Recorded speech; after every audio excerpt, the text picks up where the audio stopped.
After a large, valuable deposit of helium was found near Babbitt, State Senator Grant Hauschild introduced a bill making sure many people and groups reap the benefits of its extraction. Northern News Now's Madison Green explains. Northern Minnesota knows mining, but extracting helium is an entirely different field of knowledge. It's below the ownership or below the surface. That's where those benefits come from. According to Lake County Administrator Matthew Huddleston, Pulsar Helium is extracting the gas from under 40 acres of privately owned land. They have also leased the ownership of the area under those 40 acres. You have this pooling under the ground where gas goes wherever it can.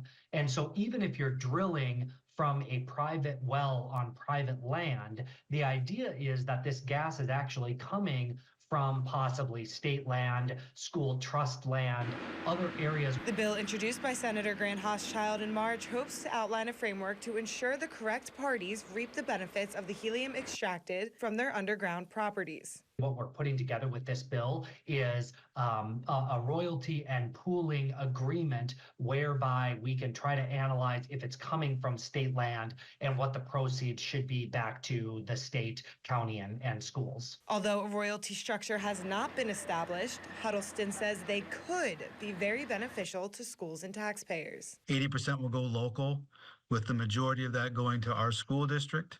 The next highest amount will go to the county, and then another amount will go to the township. The bill has advanced in both the House and the Senate, and Hauschild is hopeful it will pass. In Lake County, Madison Green, Northern News Now.